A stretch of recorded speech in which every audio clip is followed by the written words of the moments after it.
First Officer Trell leaned forward in his command chair, staring at the readout with disbelief. This cannot be correct. Run the scan again. Sir, I've run it 3 times, replied Science Officer Mora, her slender blue fingers adjusting the controls. The inhabited planet shows a gravitational pull of 9.8 meters per second squared. That's nearly twice our homeworld's gravity. The bridge of the Galactic Union vessel Boundless Discovery fell silent. Captain Doran, who had been reviewing reports at his station, slowly rose and moved to the main view screen. The blue-green planet hung there, deceptively peaceful against the backdrop of space. And you're certain there's intelligent life down there? Thriving, he asked. Yes, Captain. Over 8 billion sentient beings. Their communications networks are primitive but extensive. They call themselves humans and their planet Earth. First Contact Specialist Lynn joined them at the screen, her expression troubled. Captain, this changes our approach entirely. We classified them as fragile Class C organisms, based on their physical structure, but if they evolved in such crushing gravity, Captain Doran nodded gravely. They wouldn't be fragile at all, would they? 2 weeks later, the diplomatic team prepared for their first surface mission. The Union had established initial communication with Earth's United Nations, and a small landing party would meet with human representatives at a remote facility in a region called Nevada. Lieutenant Kell, the mission's security officer, struggled to maintain his balance in the simulation chamber. The gravity regulators had been calibrated to match Earth's pull, and the entire team was undergoing acclimation training. This is unbearable, gasped Medical Officer Jens, who had fallen for the 3rd time. Her homeworld's gravity was only 0.4 Earth's. How do they move in this? Their bones must be like steel. Professor Tark, the xenobiologist, managed a pained smile as he leaned heavily against the wall. That's not far from the truth. Based on our scans, human bone density is approximately 3 times that of the average Galactic Union species. Their muscle fibers are incredibly compact, and their cardiovascular system, remarkable efficiency under pressure. So they're basically living tanks, muttered Lieutenant Kell.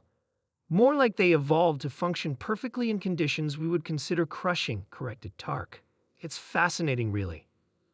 We dismissed them initially because their bodies seemed so exposed. No exoskeletons, minimal protective coverings, relatively thin skin.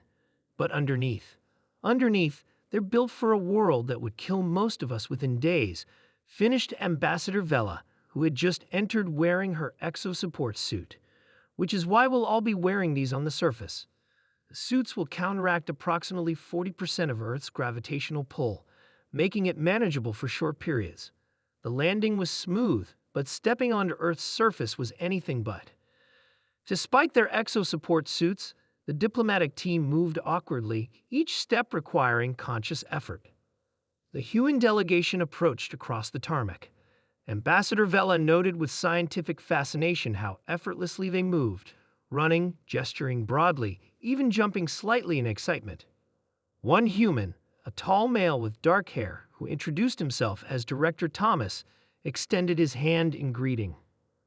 On behalf of humanity, welcome to Earth, he said with a smile. Ambassador Vela attempted to match his gesture, but struggled to lift her arm against Earth's pull. Director Thomas immediately adjusted, lowering his hand to meet hers. Our apologies, he said. We were briefed about the gravitational differences. Please, let's move inside where we've adjusted the environmental controls for your comfort. The facility had indeed been modified. Once inside, the gravity plating had been adjusted to simulate 0.6 Earth gravity, still heavy for the visitors but manageable without the suits. During the diplomatic discussions that followed, Professor Tark couldn't help but observe the humans. They spoke of peace and cooperation, scientific exchange and cultural understanding, all while unconsciously demonstrating their species' remarkable strength. A female diplomat named Alex casually lifted a pitcher of water with one hand, a container that would require significant effort for Tark to move even in reduced gravity. You seem fascinated by something, Professor, Alex noted during a break in the talks. Forgive me, Tark replied. It's just, that container you lifted so easily would weigh approximately 12 kilograms on your scale.